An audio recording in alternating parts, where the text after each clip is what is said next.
Welcome to week 4, video 2 for PSC 355. And in this video, we're going to be discussing the costs and benefits of foreign direct investment for host countries. So why would a country want to attract foreign direct investment? That's the central question we want to answer in this video. So foreign direct investment can create some significant benefits for host countries, countries that receive that incoming investment.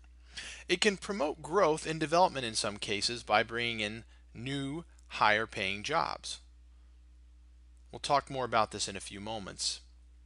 It can also help that country by promoting exports.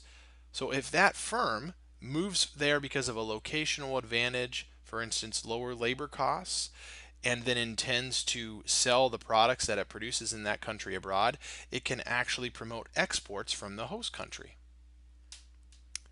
It can also bring in superior technology through this spillover process to local firms. So it may be the case that the multinational corporation which builds a factory brings in more advanced technology, and then through opening up business networks with local firms, they're able to learn some of the techniques and gain access to some of the same technologies and actually make themselves even more competitive because of that investment. And lastly, through the promotion of what's called backward linkages. So multinational corporations may sometimes contract with local firms in that host country for the various inputs or other services that they need, and this can increase domestic economic activity. So if that foreign firm, let's say Samsung, we're going to look at an example in a few moments where Samsung is invested in Vietnam. Samsung, a Korean company, builds a factory in Vietnam, and let's say then that Samsung factory hires a local firm to keep its factory clean or to service the cars of its executives who work at the factory. Right? It all makes sense. These are backward linkages that can promote economic activity in the host country. If we look at the specific interests, the winners and losers of foreign direct investment, well, the winners on the broadest sense are workers, labor, because it increases the number of firms producing in that host country. And so what this means is, all else equal, demand for workers is going to increase. Multinational corporations also tend to pay higher wages than local firms. And so that's what we mean by, in the previous slide, newer, high-paying jobs. Multinational corporations tend to pay more.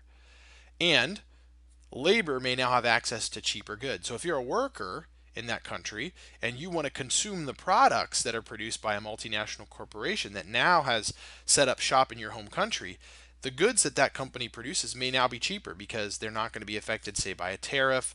They're not going to have higher costs due to transportation costs, etc., etc. So labor, the big winner. The biggest winner within the group of workers here would be skilled labor or highly skilled labor. So a primary motivation behind foreign direct investment, as we said, is to protect firm-specific assets, including production processes and technologies. So multinational corporations systematically demand more highly skilled labor than local firms, and they tend to pay more for that labor. One study concluded that foreign direct investment was the primary cause of increased skilled labor wages in Mexico during the 1980s. So, we know labor's the winner, skilled labor in particular, the big winner. Let's look at an example here from a recent case of Samsung investment in Vietnam that will help, again, show you some more benefits for host countries of multinational corporations and FDI. Vietnam's economy was hit hard when a credit bubble burst a few years ago. Bank lending shriveled, and the country last year expanded at its slowest rate in 13 years. But now Vietnam is back after a series of reforms and an influx of big-name foreign investors. Here on the rice plains north of Hanoi, a new industry is opening up: building smartphones.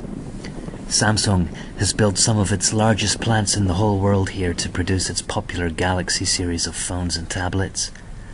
The company now accounts for around 10% of Vietnam's exports and it's building its biggest factory yet nearby to take advantage of large tax breaks. Samsung's arrival has provided new opportunities for Vietnamese entrepreneurs. Some have opened Korean restaurants nearby to serve engineers and managers hankering for a taste of home. New retail and business centres are opening up. In Hanoi, Korean products are on prominent display in the city's shopping malls.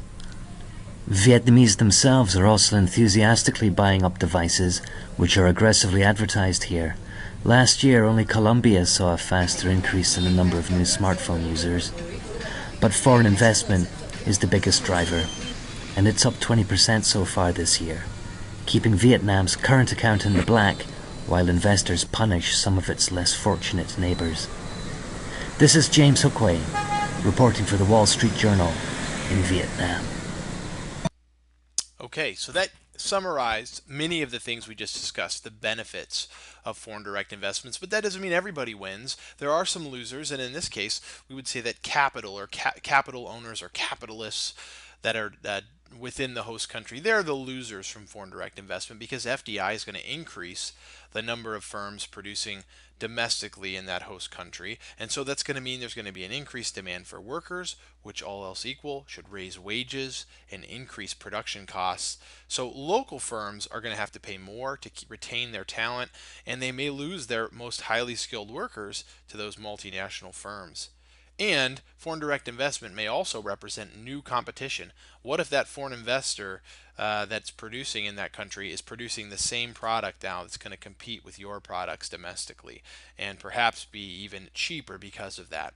So the obvious loser here is capital in the host country.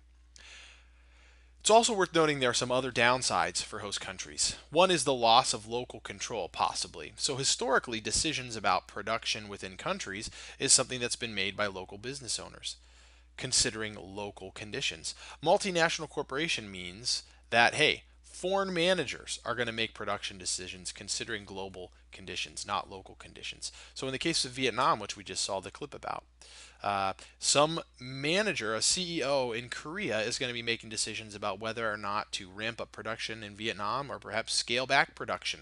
And so you lose that local control. At the same time, even if economic decision making shifts from the local to the global, political decision making stays at the local level, of course. And so governments are still going to be forced to respond to local demands and local interests. In your text, you're going to read about how countries have tried to regulate multinational corporations and FDI, and that's something really to focus on as you're doing your readings to understand that more. In our next clip, which you're going to watch in the separate video here, you're going to see a selection from CBS 60 Minutes, which is going to outline U.S. opposition to foreign direct investment from a Chinese firm. And this will help highlight some of the political obstacles to foreign direct investment, how politics gets in the way of global economic expansion and interconnectedness. So make sure you watch that clip. It's a very interesting and very informative story.